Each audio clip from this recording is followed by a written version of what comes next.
Olá, boa noite. Sejam bem-vindos, bem-vindas ao nosso canal Teologia Hoje. Com muita alegria que estamos com vocês aqui para mais um encontro, o nosso programa especial 50 minutos de teologia.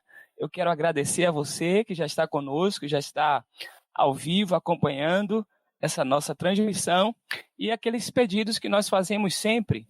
Por favor, compartilhe com seus amigos, amigas, o link desse nosso encontro para alcançarmos o maior número possível de pessoas interessadas. Hoje teremos uma noite especialíssima e aí as pessoas que você gosta não devem, não podem ficar de fora desse momento tão especial e aguardado. Eu quero agradecer àqueles que já são inscritos e inscritas nesse canal Teologia Hoje, e com muita alegria, como eu já disse, nós nos dirigimos a você, agradecendo a sua participação, por você ser um colaborador, uma colaboradora desse nosso espaço de diálogo, de reflexões. Pedimos também que você acompanhe as nossas programações no podcast. Estamos nas diversas plataformas de podcast, além de assistir no nosso canal no YouTube, você pode ouvir em qualquer hora, em qualquer lugar, nas principais plataformas de podcast. Você não perderá nada do que a gente tem feito aqui no nosso canal. Esse, como eu disse, é o 50 Minutos de Teologia, mais uma edição desse programa, um jovem programa. Nós iniciamos a nossa trajetória no mês de julho. E de lá para cá já tivemos vários encontros às quintas-feiras.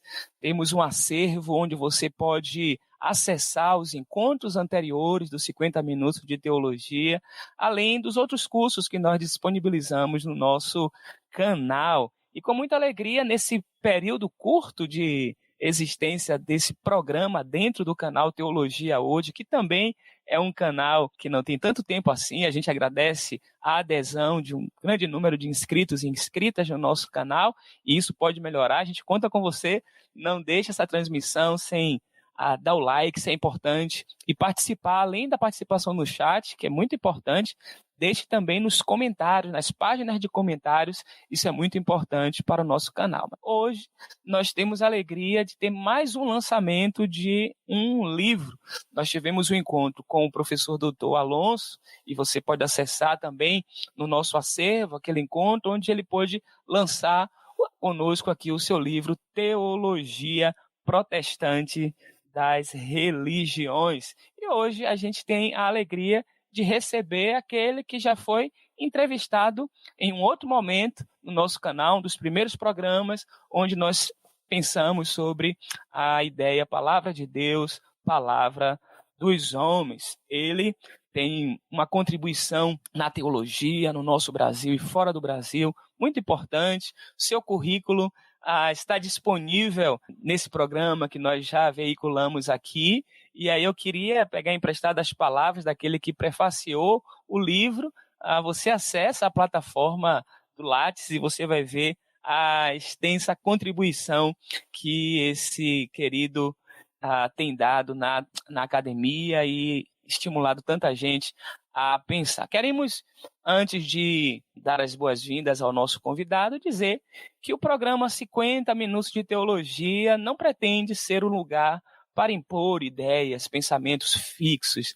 Nosso desejo aqui é propor diálogos. A gente tem trazido um sem número de pessoas, entrevistados e entrevistadas, com perspectivas das mais variadas. O nosso desejo é ampliar esse leque de possibilidade, de reflexão, e a gente não quer aqui impor nenhum tipo de pensamento e fazer com que você mude, a não ser que você voluntariamente, com liberdade de consciência, opte por novos caminhos, por novas possibilidades. A gente quer aqui ter um encontro de amigos, tomar um café, uma água, ou a sua melhor opção para esses momentos. Mas como a noite é curta, nosso tempo aqui é curto e a gente tem muita coisa para conversar, eu quero, com alegria, mais uma vez convidar para estar conosco aqui o nosso querido professor doutor Antônio Carlos de Melo Magalhães. Seja bem-vindo, professor.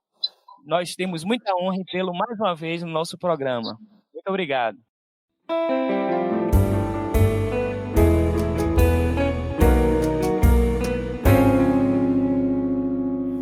prazer meu, muito obrigado pelo convite. Claro, uma satisfação, uma honra. Primeiro, conversar com você, né, Joás, que é uma pessoa muito, muito serena, muito tranquila, muito, eu diria, com espírito dialógico, né? Antes de tudo, sem abrir mão de princípios, conversar sobre religião, sobre cultura, sobre teologia, sobre aquilo que também atinge a vida de muitas pessoas. Então é um prazer muito grande estar aqui novamente e estou à disposição.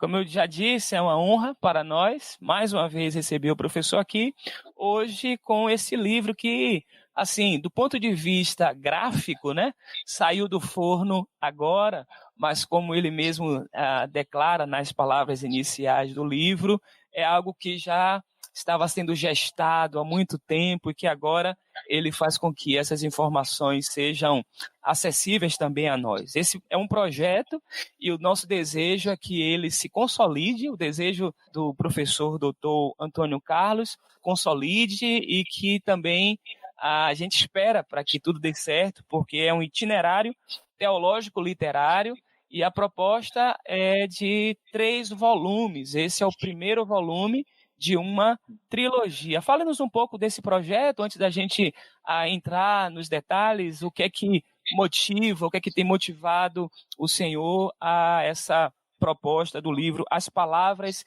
que eu escrevi na Bíblia e assim como os próximos volumes que nós esperamos que tudo dê certo e que chegue logo e seja acessível a nós, professor. Então, eu acho que, claro, um título sempre guarda algumas coisas que o autor quer revelar e guarda possibilidades de diálogo com o leitor, com a leitora. Há 3 momentos, né, de leitura da Bíblia, eu penso, né, e que, de certa forma, eu incluo nesse meu livro, que é o último que eu tenho publicado. O primeiro momento é da leitura da Bíblia como descoberta, que pode estar numa fase bem inicial da vida, na adolescência, na juventude, na fase adulta, ou na fase mais da chamada terceira idade, não importa. É aquele primeiro momento que você descobre o texto. Então tem esse momento. O segundo momento, aí no meu caso, é do texto que é descoberto como texto da cultura, da história, da sociedade, de um tempo, um texto que precisa ser interpretado dentro desse contexto, ou dos muitos contextos que formam esse texto. Esse é o segundo momento.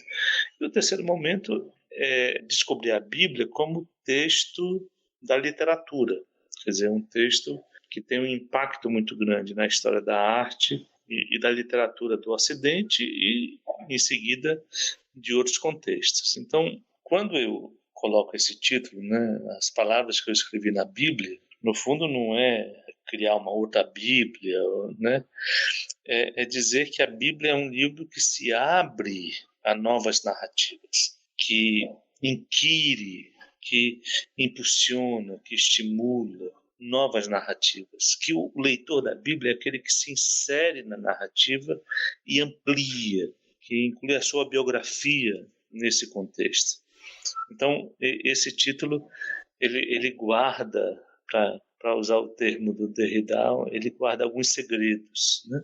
E segredos que, claro, eu estou aqui compartilhando assim em termos de ideias, de desejos, de possibilidades, de aberturas em relação ao texto bíblico. E por que eu digo isso, né? Porque nós temos que entender o texto bíblico não como, eu diria, um depósito de verdades prontas, acabadas, ou de significados que você vai e resgata e tira, e se apropria e aplica.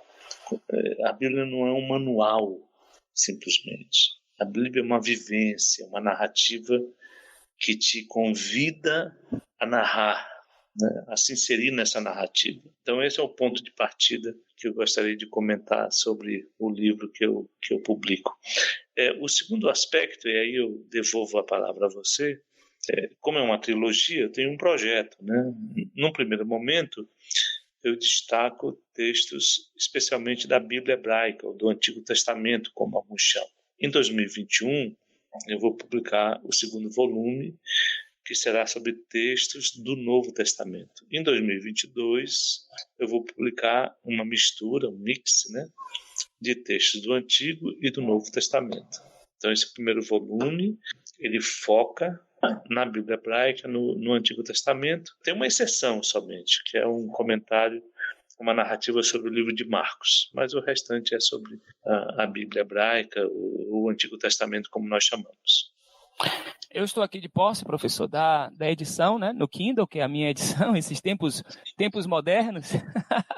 Esse texto ele foi publicado pela Ambigram. Eu tenho utilizado esse recurso também, e aí a gente não perde aquele vínculo, porque essas ferramentas novas a gente pode riscar também, fazer anotações, notas, enfim. Está aqui, é disponível para vocês no Amazon. Você pode tanto a edição impressa como também a edição para o Kindle. É a que eu estou aqui em mãos, e essa edição para o Kindle custa apenas R$19,90, então um texto acessível, e você vai ter aí uma série de informações. A propósito do título, a gente vive um tempo onde algumas coisas que há tanto tempo já eram óbvias, né?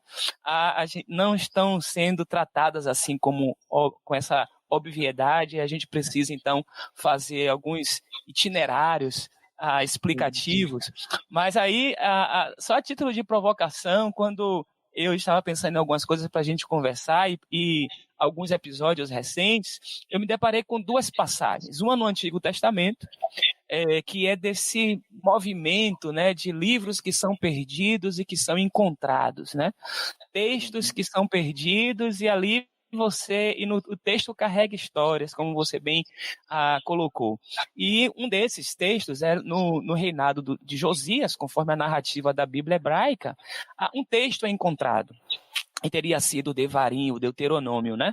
E esse livro tem uma série de orientações, e uma delas é dirigida ao rei, e a orientação que é dada ao rei é que ele faça cópia desse texto, e que esse texto fique à disposição, e que esse texto seja lido todos os dias pelo rei, para que ele possa conduzir a sua vida com justiça, com equidade, e que não haja nenhum tipo de mudança, nenhum tipo de alteração nesse texto copiado.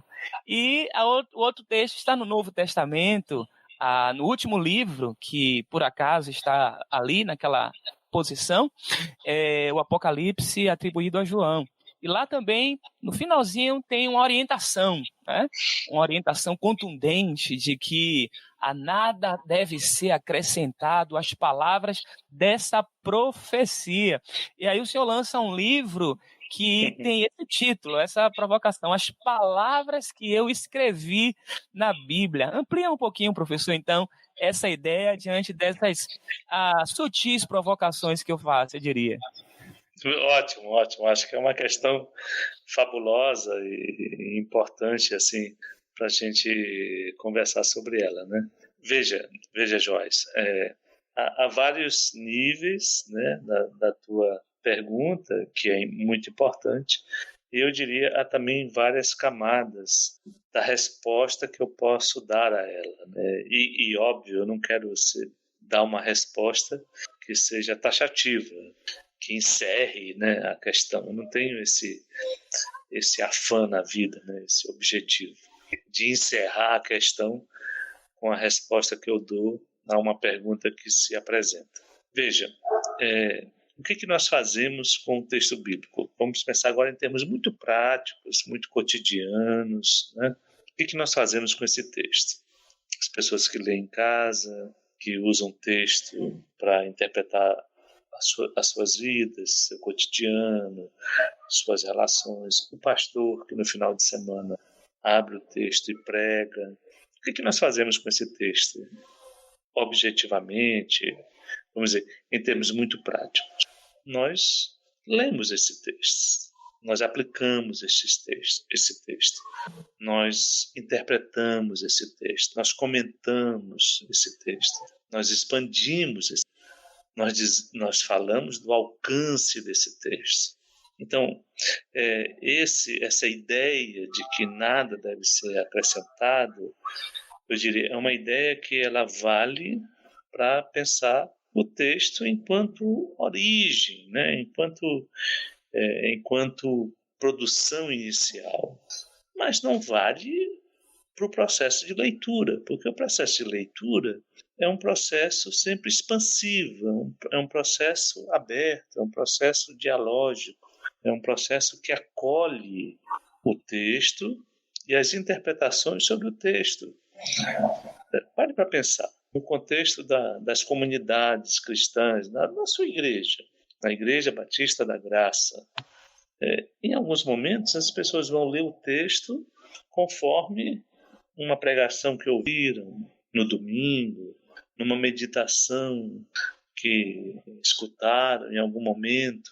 Então o texto está nessa dinâmica das tradições interpretativas e dos leitores e leitoras concretos. Isso não é uma agressão ao texto, isso não é uma negação do texto, isso não é uma aberração ao texto. Isso é o que o texto é, porque o texto sobrevive nas leituras que fazemos, naquilo que lemos no cotidiano. Então esse para mim é um momento muito importante, né?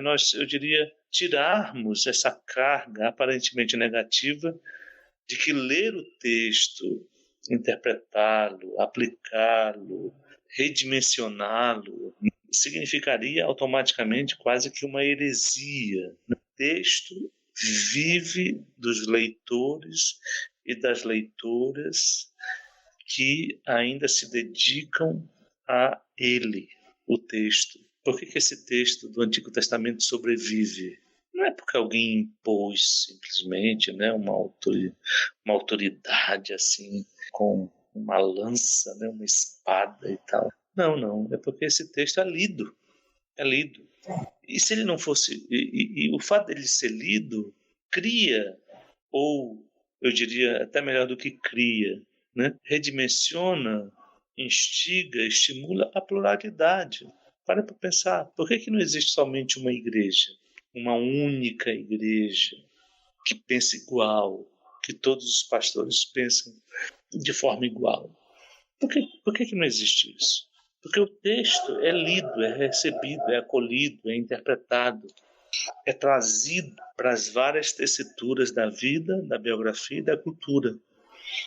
Então, quando eu coloquei o título As Palavras que eu escrevi na Bíblia, é porque o texto nos convida a novas e subsequentes narrativas. Não é por desrespeitar o texto, não é por negar o texto, pelo contrário, é dizer que o texto é fabuloso, maravilhoso, sedutor, belo, e que nos convida então a novas narrativas, a novas escritas. Eu acho muito interessante esse processo de formação do texto até ele chegar a esse lugar, né, de fixação como escritura, onde essas histórias que são contadas e recontadas, esses sonhos e frustrações que estão postos ali e que, de alguma forma, chegaram até nós, e isso é uma riqueza muito grande, o fato desse conteúdo ter chegado até nós, a despeito de todos os processos que nós conhecemos da sua formação. Mas o que chama a minha atenção é essa dimensão desse deslocamento que essa escritura consegue fazer, ao mesmo tempo que aquelas histórias se misturam com as nossas histórias, né? E de alguma forma gera um pertencimento. Mas eu queria, assim, voltando um pouco mesmo para esse ambiente fundador, já que esse primeiro volume ele se atém a algumas narrativas do Antigo Testamento, a gente sabe que esse povo, você falava aí da questão das diversas igrejas, mas há esse pluralismo também nos detentores do texto das escrituras hebraicas. Existe uma série de correntes, a gente não pode falar em judaísmo, né? São judaísmos justamente fruto dessas leituras e da maneira como esses textos tocam ou tocavam a vida dessas pessoas. E aqui, quando a gente percebe essa relação onde eu tenho essa liberdade de recontar a minha própria história. Eu lembro aqui, faço menção de um biblista, né, que está no Brasil já há muito tempo, Carlos Messer, quando ele fala justamente dessa dimensão onde essa comunidade que conta as suas histórias e que depois dessas histórias elas são fixadas em texto, ela tem essa liberdade, porque é a minha história. E no meu momento, a minha própria história eu reconto a partir do meu lugar.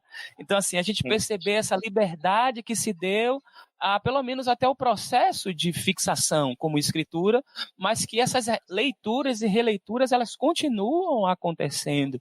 E isso, de alguma forma, como você falou no início, não desmerece, pelo contrário, mantém essa vitalidade do texto. O que é que o senhor poderia comentar a respeito disso, professor?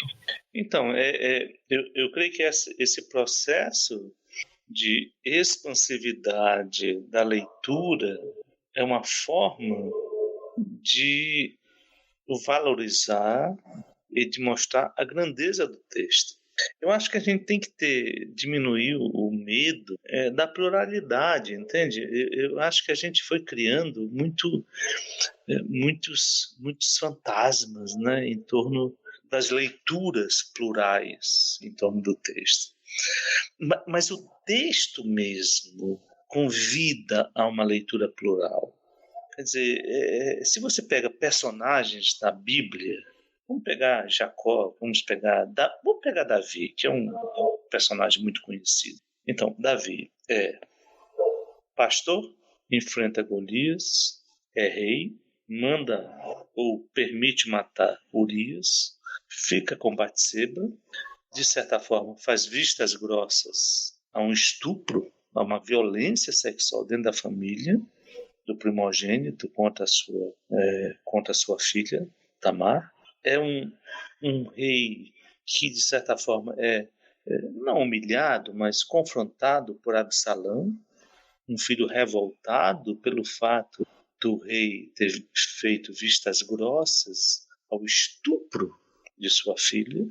Então, o que eu estou dizendo com isso? Que num único personagem você tem várias oscilações, várias dimensões, vários aspectos que, do ponto de vista literário, são muito instigantes, mas que deveriam também ser, eu diria, instigantes para uma reflexão teológica mais serena, menos autoritária, menos dogmática, de perceber como os heróis, por exemplo, no Antigo Testamento, são, de certa forma, heróis também decadentes, do ponto de vista moral, sem essa leitura triunfalizante, né? muito servil. Então, a minha questão, quando eu penso no texto bíblico, realmente não é desmerecer, é dizer, ele é tão grandioso que deve ser lido, entre aspas, corretamente,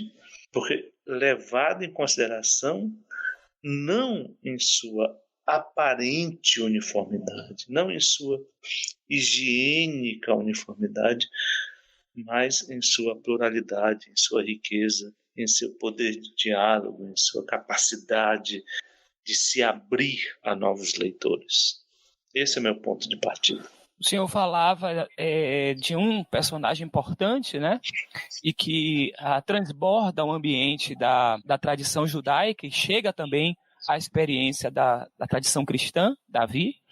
E esses dias, nesses por acasos da leitura, eu fui reconduzido a uma leitura que já fiz muitas vezes, dessas narrativas, e me deparo com aquela narrativa de Absalão, quando ele estabelece ali uma conspiração e, de alguma forma, essa conspiração ela inicia do silêncio de um pai, né? Desse pai que era pastor e que vira rei.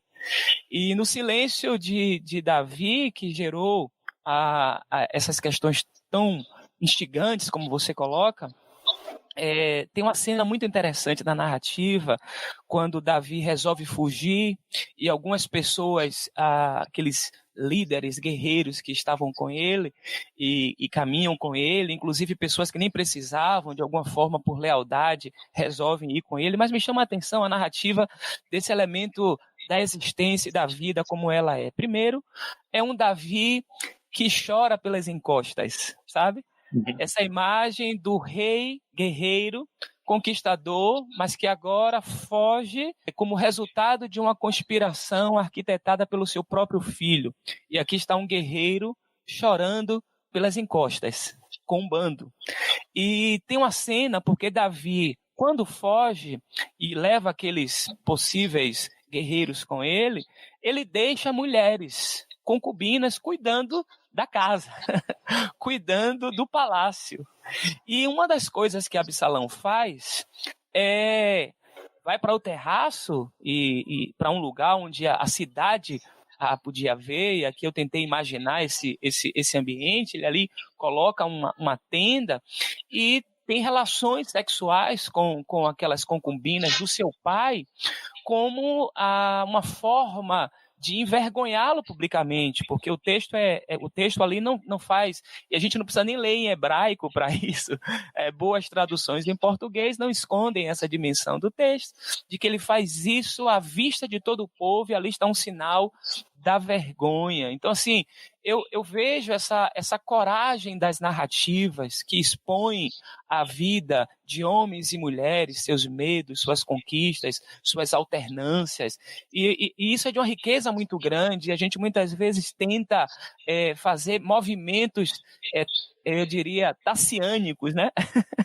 Fazendo, se é que eu posso usar essa expressão, lembrando aqui, para os que não sabem, Tassiano, nos inícios da tradição cristã, é alguém que, como leitor dos evangelhos, se depara com essas aparentes para ele contradições, e ele resolve escrever um texto que ficou conhecido na história como a harmonia dos evangelhos. Então, de 4 perspectivas, ele escreve um texto só.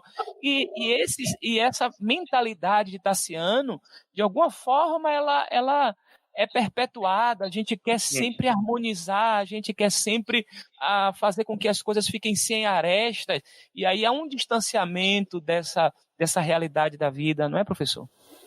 Exatamente. Eu acho que o exemplo, inclusive, que você usa é excelente, né? Veja, tanto em relação a Absalão quanto em relação a Tassiano, tá? Há uma questão em torno do texto bíblico que a gente deveria olhar com muita serenidade, com muita calma, para não tomar, eu diria, decisões apressadas, né? Primeira coisa, o herói bíblico do Antigo Testamento, ele não é um herói simplesmente triunfalizado. Ele é um herói que guarda consigo decadências. Em outras palavras, o herói da Bíblia hebraica é um herói que conhece fracassos, que conhece incongruências, ambiguidades, mentiras, falácias. Então, se você pega, por exemplo, Jacó, é um mentiroso. Abraão, um covarde. Davi, um pai que faz vistas grossas ao estupro de sua filha. Um rei que permite que um homem seja morto para ficar com a sua esposa. Então, a Bíblia, eu diria de forma muito clara, não tem piedade falsa com os seus heróis. Ela mostra a sua humanidade, sua radical humanidade. E quando assumimos radicalmente nossa humanidade, sabemos que não somos seres retilíneos, sempre assépticos, sempre higienizados, sempre prontos, sempre acabados, sempre coerentes, sempre harmônicos. Somos seres de intensidades. Então, é importante destacar isso em relação ao texto bíblico. E isso não deveria ser visto como negação do texto bíblico, como envergonhamento do texto bíblico. Não, o texto bíblico é o que ele mostra ser, o que ele transmite em termos de construção das personagens bíblicas. Então, quando você menciona Absalão, que vai a um lugar e expõe que seria a vergonha de Davi, o que é isso em termos até de processo dialógico entre texto e narrativa de personagem, né? Então, o diálogo que a própria narrativa propõe em relação ao personagem central. Que figura é essa, né? Ou que figuração é essa que você tem um rei que agora é envergonhado pelo seu filho em lugar público, né? Que se dá o direito de se relacionar com as suas concubinas do pai, no caso. Olha, é claro que além de nós olharmos isso como vamos dizer, uma factibilidade, algo que aconteceu exatamente, a questão é muito mais importante é dizer, Absalão traz a público aquilo que o pai fez às escondidas. Deixou matar o marido para ficar com a esposa, Batseba, e fez vistas grossas a um estupro da sua própria filha.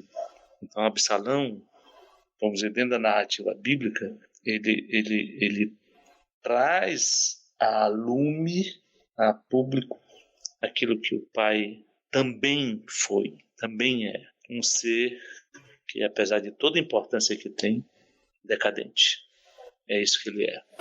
Eu estou conversando com o professor doutor Antônio Carlos Melo Magalhães, está lançando o livro As Palavras que Eu Escrevi na Bíblia, pela editora Ambigrama. Você pode ir nas grandes livrarias no Brasil, e aqui a minha aquisição no Amazon, a edição para Kindle, você pode adquirir esse livro. Eu queria, professor, nós não combinamos isso, eu não sei se também será possível. O texto ele é organizado com uma série de artigos, né? 26, 25 artigos.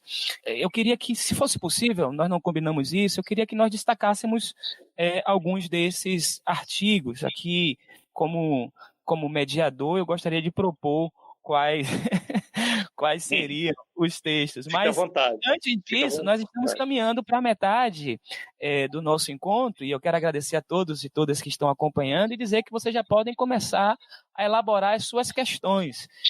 Eu quero propor ao professor aqui agora, para você sentir mais ou menos como é que a abordagem, né, desses artigos, as provocações que estão presentes ali. E um dos capítulos tem o título, professor, A Vida é Névoa de Nadas. A vida é névoa de nadas. Eu queria que você, por favor, comentasse um pouco a respeito das ideias presentes aí, o que é que alimentou o seu interesse por propor essa reflexão desse artigo. Ótimo. Eu agradeço aí a tua iniciativa, Joás. A vida é névoa de nadas, né?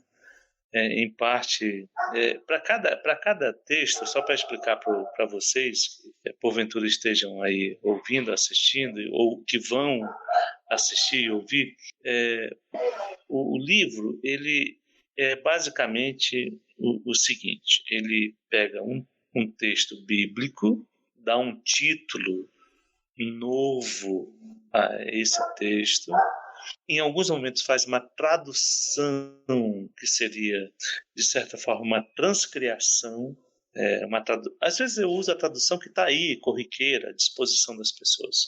Em outros momentos eu faço uma tradução que é, de fato, dentro do projeto de Haroldo de Campos, uma transcriação. E, em seguida, eu assumo a voz de um personagem, certo? Então, dentro daquela narrativa que vem antes, eu opto por uma personagem para ser, de certa forma, porta-voz dessa personagem. Eu assumo o seu papel. Então, quando eu digo, né, nesse texto, a vida é isso, eu estou, em parte, dialogando com uma crítica especializada, né? Estou usando a tradução do Haroldo de Campos, que para mim é um trabalho muito sofisticado, muito sério, muito fino, muito sensível ao texto bíblico, em nenhum momento desrespeitoso, né? mas estou dando uma chave de leitura do Eclesiastes. De dizer, no fundo, que o Eclesiastes deve ser lido como um texto que te convida a assumir a tua contingência, né? O teu dia a dia, o teu cotidiano, a tua vulgaridade, a tua banalidade. Não como uma coisa menor, mas como aquilo que te faz, aquilo que te forma, aquilo que, de certa forma, determina o teu percurso. Então, Eclesiastes é um livro que te convida a pensar sobre si na radical contingência. É como diz o Haroldo de Campos, é até Nietzsche antes de Nietzsche, entende? Séculos, muitos séculos antes. É o livro que se abre a uma perspectiva radical da nossa contingência, do nosso limite, da nossa circunscrição. E é uma vida passageira. Paremos para pensar. 50, 60, 70, 80, 90 anos, quando muito, o que somos? O que somos? Esse passar, esse quebrar fronteiras, esse ultrapassar limites. Mas somos um projeto limitado, um projeto com data de validade. E Eclesiastes é um texto que tem a coragem de anunciar isso e de nos trazer ao cotidiano, não como juízo, como condenação, mas como o único lugar possível de nossas experiências, de nossa satisfação, de nossa alegria. Por isso que em alguns momentos o Eclesiastes vai dizer: o que resta ao ser humano? Ora, vive do teu trabalho, ama a mulher que tu amas, bebe o teu vinho. Essa radical cotidianidade, em parte, é isso que o Eclesiastes quer resgatar. Se o senhor me permite, professor, eu quero ler um trecho aqui o livro do Eclesiastes, o Coelet, né, o Pregador, é um dos livros que mais me fascina e, assim, meu interesse, sobretudo nesse tempo, quer dizer, não é da agora, a gente tem, e aqui eu pego uma imagem novamente, colocada pelo Carlos Mestre em um dos seus livros, né, a Flor Sem Defesa. Ele coloca que a Bíblia é como um coco, e dentro desse coco tem uma água, mas aí a gente precisa desse esforço para extrair essa água e descendentar a nossa sede. E a gente vive um tempo de muitas vozes e poucas vozes que de fato nos tocam de maneira mais profunda, de maneira mais intensa. Eu penso que o livro do Eclesiastes, ele consegue, atravessando esses limites e essas fronteiras, continua nos falando hoje. E aí, como eu disse, eu peço licença para destacar um fragmento aqui desse capítulo que nós estamos falando. E o Senhor diz assim: de certa forma, assumo a vida como tédio e repetição, e que ao humano está destinado somente construir uma sempre frágil teia de sentidos em meio a tudo isso. E aí vem a citação do Haroldo Campos, né? Eclesiastes 1:9, tudo tédio palavras. Como dizê-lo em palavras? O olho não se sacia de ver, e o ouvido não se satura de ouvir. E aí o Senhor segue dizendo: percorro as injustiças do mundo e sei que não há conforto fácil para os oprimidos. E aí uma nova citação do Coelet, o Eclesiastes: e eu me voltei, e vi toda a opressão que é feita sob o sol, e eis o choro dos oprimidos, e não há para eles conforto. Isso nos toca de maneira muito profunda. Sigo uma jornada sem alegrias demasiadas, nem desesperos inúteis. E aqui, de fato, uma temática que você traz do início, né? Desses triunfalismos, né? E que a gente percebe nos discursos hegemônicos desse movimento evangélico no Brasil. E aqui eu já faço uma ponte dessa questão para um outro título, e que é um texto que é muito conhecido e que transborda, inclusive, para aqueles que nem têm uma cultura de leitura, que é o Salmo 23. E o senhor coloca o título do artigo, é muito interessante, e eu queria, aqui, acessando esse capítulo, só um minutinho, A proposta é, se o senhor quiser comentar os dois, porque tem dois artigos que vão nessa linha, né? Tem o Anti-Salmo 23 e mais à frente tem o Anti-Salmo 91. Mas para começar, comenta um pouquinho essa ideia, professor, as ideias presentes aí no Anti-Salmo 23. O que é que seria isso? Tá bom. Veja, Joás, quando eu faço isso com o texto bíblico, obviamente eu não quero lançar o leitor simplesmente num cativeiro da depressão, né? Não é essa a minha intenção. A minha questão ela é muito simples, vamos dizer, em termos de leitura do texto. Todo texto guarda aquilo que ele diz, aquilo que ele anuncia, aquilo que ele publica, aquilo que ele defende, mas ele guarda também aquilo que ele deixa de dizer, reprime, esconde. Quando eu resolvi pegar essa ideia do anti-salmo, é claro que eu não estou, vamos dizer, inventando, para usar o popular, a roda do zero. Eu estou recuperando um aspecto dos salmos, um aspecto que tá lá. Os salmos não são só alegria, não são só vitória, não são só encontro de recompensas e bênçãos. Os salmos falam também dos desesperos, das ausências, das perdas, das derrotas. Então, nesse movimento de leitura do anti-Salmo 23, é claro que eu escolhi esse salmo porque ele é muito conhecido. Então, ele é um texto que seria quase que uma comprovação do amparo, da defesa. O Senhor é o meu pastor e nada me falta. Ele me faz caminhar em pastos verdejantes. Então, a minha questão não é dizer simplesmente isso não serve, isso não tem nenhum valor. Não, eu estou dizendo que para esse salmo de celebração, de vitória, de alegria, há muitos outros salmos que falam dos abandonos. Porque a Bíblia é isso. Se ela fosse um manual de felicidade, de coisas, de vidas que sempre dão certo, ela seria um manual de moral. Ela não seria a Bíblia que ela é. Uma reunião de possibilidades da existência, de contradições da existência, de intensidades da existência. Então, quando eu me refiro ao Salmo 23, né, e coloco como anti-salmo, não é porque não seja um salmo, é porque esse salmo ele deve ser lido ao lado também de outros salmos, que às vezes expressam um grito de abandono. O Senhor, no Salmo 23, é o meu pastor e nada me faltará. Mas os salmos conhecem também a expressão: onde estás quando eu sou foragido? O que fazer diante do teu abandono? Como reagir diante do infortúnio em relação à tua graça? Então, essa é uma questão para mim importante. Não é a banalização do salmo, é a intensidade dos salmos, a intensidade que existe em cada salmo. E até usando um exemplo muito vívido, né, muito forte de Carlos Mestres, que você mencionou, ele dizia que os salmos são como uma rede. Num punho, quer dizer, de um lado está a lei e do outro lado está a graça ou a misericórdia ou o amparo.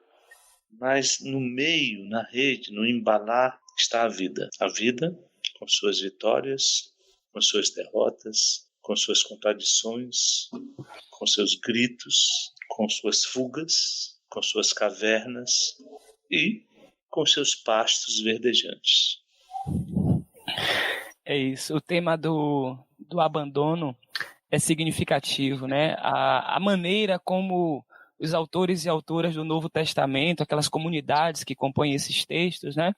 A narrativa da crucificação. Em uma das narrativas, a gente encontra na boca de Jesus a expressão de um salmo 22, e que justamente é esse grito na cruz do abandono, e que deu problema do ponto de vista daqueles que se preocuparam com essas questões. Claro que elas têm o seu lugar, eu não quero desprezar isso aqui, mas isso causou um desconforto àqueles primeiros pensadores da fé sobre o abandono de Deus na cruz, porque ficamos ali diante de uma diatribe, né? Quando você tem o Cristo que é Deus, o Jesus que é o Deus, e ao mesmo tempo é aquele que está sofrendo na cruz e que faz alusão a um salmo do abandono. Deus meu, por que me desamparaste? Então isso é uma imagem muito forte, presente no Novo Testamento e que só corrobora com isso que você tem colocado muito bem aqui. Mas quero dar oportunidade nesse momento, professor. Eu estou conversando com o professor doutor Antônio Carlos de Melo Magalhães, que está lançando mais um livro, As Palavras que Eu Escrevi na Bíblia, pela editora Ambigrama. E eu quero, então, colocar uma pergunta, trazer aí para a roda de conversa os nossos internautas. E o Márcio, eu já agradeço, Márcio, a sua participação.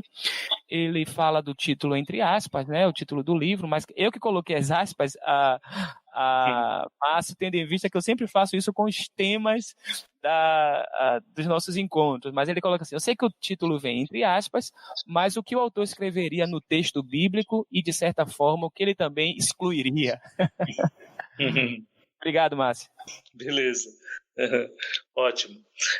Obrigado, Márcio, também pela questão. Eu acho que é importante, porque eu não sei se você sabe, Márcio, mas essa é uma questão que ela acompanha um pouco a história da própria leitura do texto. Em vários momentos da história, eu diria, alguns pensadores, teólogos, reformadores, como Lutero, por exemplo, alguns perguntaram: qual é o texto que deve permanecer? Qual é o texto que deve ser retirado? Essa é uma pergunta muito, eu diria, muito, muito importante na história da leitura do texto, porque alguns textos são incômodos, né? Alguns textos, eu diria, ultrapassam o nosso controle sobre o texto. E eu vou dizer de forma bem simples, né, bem direta, né? Eu não tiraria nenhum texto. Eu não excluiria nenhum texto. Lutero quis excluir Tiago. Em alguns momentos ele quis excluir o Apocalipse, porque na visão dele o Apocalipse era um texto muito confuso, muito difícil de interpretação. Não sei se você sabe, mas Marcião colocou, vamos dizer, o dedo nessa ferida, né? Ao dizer que o Deus do Antigo Testamento não é o mesmo do Deus do Novo Testamento. Eu não quero entrar nessa discussão agora, se é o mesmo Deus. O que Marcião percebeu, identificou, que para mim é importante? O texto é diverso. O texto não é unívoco, o texto não é linear, o texto não só harmoniza respostas, mas o texto vive de suas intensidades. E as intensidades guardam consigo contradições, ambiguidades, no mínimo. Então, se você me perguntar assim, o que você excluiria? Eu não excluiria absolutamente nada. Eu não tenho desconforto com o texto, né, a ponto de dizer, não, isso aqui não me interessa. Tudo me interessa. A pergunta é, como me interessa? Para mim, me interessa em perceber esse texto em sua expansividade, em sua liberdade, em sua intensidade, em sua capacidade de falar do humano e da visão que esse humano tem de Deus, né? Então, essas coisas me interessam. Então, eu não excluiria absolutamente nada do texto. Agora, cada texto te convida a escrever sobre ele. E é isso que, em parte, eu faço e muitos autores fizeram no passado. E eu digo, muitos pastores e padres fazem isso todos os domingos, ou todos os dias da semana em que se debruçam sobre o texto. Eles expandem o texto, eles interpretam o texto, eles continuam a narrar sobre o texto. Eu sou de uma cultura de leitura da Bíblia, e eu sempre faço questão de dizer isso. Na semana passada, uma semana atrás, precisamente, meu pai completou 88 anos. E eu guardo sempre a imagem do meu pai como leitor das Escrituras até hoje. provavelmente ele não leu a Bíblia todos os dias, né, que eu estive na minha casa, mas a imagem que eu guardo no meu coração, e eu prefiro ficar com ela, nesse sentido assim, é uma imagem com a liberdade infantil, e que me faz ler a Bíblia com essa alegria, com essa, até hoje, é algo que eu carrego sem as amarras da religião e não pelas obrigações profissionais. Mas eu brinco com os meus alunos, professor, em relação a essa questão, quando o Márcio traz a questão de o que excluir, né? Aí eu brinco sempre para fazer as distinções pedagógicas entre aquilo que se chama Bíblia católica ou a Bíblia protestante. Aí eu brinco com os meus alunos dizendo a Bíblia incompleta, né, dos protestantes e a Bíblia completa, o cânon com 73 livros, mas a gente sabe que tinha muito mais. E falando dessas histórias que a gente completa, e continua escrevendo e reescrevendo. Eu lembro, por ter nascido nessa tradição a tradição batista, né, de berço, e a gente ali passa pelas etapas todas, tanto em casa como também na comunidade de fé, e eu ouvia sempre a história de Noé. A gente ouve desde cedo as narrativas do povo judeu, chega para a gente e passa a ser as nossas histórias também. E eu lembro que em um determinado momento na minha adolescência, eu comecei a me interessar pela leitura da Bíblia em liberdade, com muita leveza, sabe? E eu me interessava e separava um tempo para ler o texto e cometi o erro que a maioria das pessoas comete. Comecei pelo livro do Gênesis, né? E a gente para sempre em Levítico, sim. Mas lendo o livro do Gênesis com atenção, tranquilamente, numa época que não tínhamos ali as distrações da internet, no máximo a televisão desligada, e eu li a história com atenção, a narrativa de Noé. E lendo com atenção, e não sabia o que era exegese, hermenêutica, não sabia de maneira prática o que era isso, não imaginava que faria um dia um curso de teologia, mas lendo com atenção, alguma coisa faltava no texto e sobrava das histórias que eu ouvia, dessa mesma história. O que é que eu ouvia sempre? Que as pessoas ficavam caçoando de Noé. Noé, cadê a chuva? Onde é que está isso? Quando é que essa chuva vem? Noé construindo a arca e os seus amigos e a sua vizinhança sempre fazendo esse tipo de, eu vou usar uma expressão assim bem do Nordeste, né? Mangando de Noé. E eu comecei a ler o texto e não encontrei isso. Isso me inquietou. Olha, eu fui, naquela época não tinha tanta variedade assim para a gente das traduções, né? Mas aí eu fui pegar a Bíblia do meu pai. E na Bíblia do meu pai também não tinha, era o mesmo texto. E fui na Bíblia da minha mãe, né, tentando já fazer esse exercício de coleta de fontes, e não encontrei isso ali. Ou seja, estava na narrativa e estava dentro de mim aquelas histórias e dessas entrelinhas do texto, e veja que é de uma situação sutil.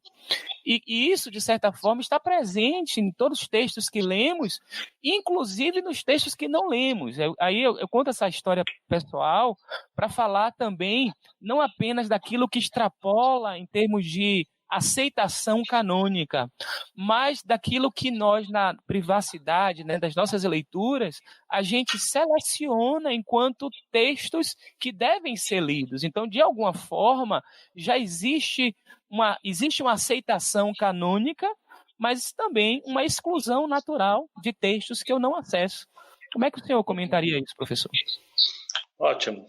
Eu acho que essa é uma questão muito importante, né? Eu vou dizer de forma bem direta, né? Bem simples. Vamos cair na real. Na média, no normal, no cotidiano, as pessoas não leem toda a Bíblia, não se interessam por toda a Bíblia. Normal, certo? Mas vamos pressupor isso, certo? Como uma coisa honesta da nossa parte, né? Mesmo aqueles que se dizem defensores da Bíblia, né, enfim, advogam uma verdade de Gênesis, Apocalipse em todos os textos e tal. No fundo, na prática, no cotidiano, para valer, não leem todos os textos e não valorizam todos os textos de igual forma. Então, para iniciar a nossa conversa. Um segundo aspecto, agora voltando para Noé, de novo, aquela imagem, aquela ideia de que o herói bíblico ele não é apresentado somente em seus triunfos. Ele é apresentado também em suas ambiguidades. E quando eu falo herói bíblico, eu não estou preocupado nesse momento de que ele foi histórico, que ele realmente viveu, comprovado cientificamente, que ele viveu de tal período a tal período. Não é essa a minha questão quando eu falo com vocês hoje à noite. O que eu estou dizendo é o herói bíblico. Ele é narrado em suas intensidades, em suas contradições. Então, Noé, a arca, aquele que creu em Deus, aquele que esperou o anúncio de Deus. Mas, em seguida, é o Noé nu, bêbado. E não é porque ele tomou vinho, não. Quer dizer, vamos dizer, uma reação simplória a esse texto é: então vamos proibir tomar vinho, porque essa é a ordenança. Não. A Bíblia não está preocupada com esse tipo de visão de mundo. O que ela narra é a intensidade das personagens. E Noé é um personagem intenso. Ele vai dar obediência radical a Deus, por ser, vamos dizer, na narrativa, o único a acreditar que só há salvação na arca, mas é aquele que, ao florescer a nova humanidade, bebe loucamente do fruto da videira, fica embriagado e, no fundo, tem uma experiência de incesto com o filho Cã. Porque, se vocês olharem com calma, é impressionante como o livro de Gênesis tem narrativas de incesto. Diz isso explicitamente ou indica isso implicitamente. Então, a minha questão é dizer, nós temos que ir ao texto bíblico com a liberdade que o texto bíblico vem a nós. Porque o texto bíblico não está interessado em propor um manual de teologia, um manual de moral. Ele narra a complexa, a intensa, a contraditória, a ambígua jornada dos humanos, do povo, da sociedade com Deus. É isso. Maravilha. Uma pena, nós estamos chegando ao final do nosso encontro, nossos 50 minutos de teologia. Eu conversei aqui com o professor doutor Antônio Carlos de Melo Magalhães, ele está lançando esse livro, As Palavras que eu escrevi na Bíblia. Fica aqui o meu estímulo a você para adquirir, quer a versão impressa ou também a versão digital, que é essa que eu estou utilizando. E mais uma vez agradecer a presença de todos que estão conosco, que estão nos acompanhando ao vivo e aqueles que irão nos acompanhar no canal posteriormente, assim como aqueles que nos ouvirão no nosso podcast. Professor, eu quero dar a oportunidade, então, para o senhor fazer as suas considerações finais, deixando aqui a minha gratidão e o desejo de que esse projeto, esse itinerário, né, de construção dessa trilogia, de fato, possa se concretizar e que possamos ser brindados aí com a obra completa. As suas considerações, querido professor. Então, eu agradeço, Joás, essa oportunidade, né, de conversar, de dialogar, antes de tudo, né, com você e com aqueles que assistem ou que virão a assistir a nossa entrevista. Muito obrigado, né, também por essa divulgação. O meu livro ele é um primeiro volume mesmo, né? E o segundo volume está certo, ele vai ser publicado. Eu já tenho muitas coisas escritas. Ele focará no Novo Testamento, o segundo volume, e o terceiro volume em 2022. O segundo volume deve sair até abril, maio do próximo ano, tá? E o terceiro volume, então, em 2022. Então, em 2021, deve sair até abril, maio, será um texto focado, voltado para o Novo Testamento.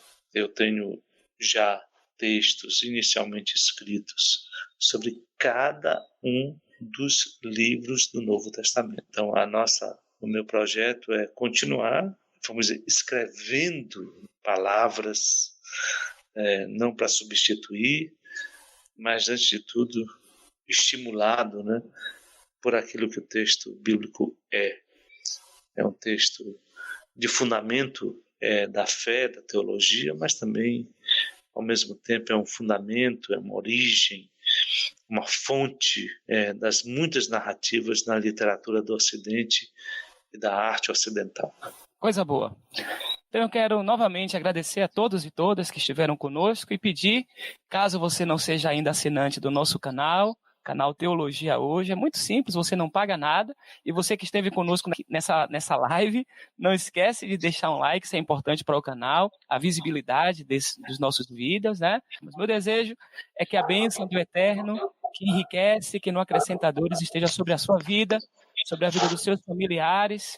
Esse é o nosso desejo por Cristo Jesus. E você continue se cuidando de si e cuidando dos outros. Receba o nosso abraço.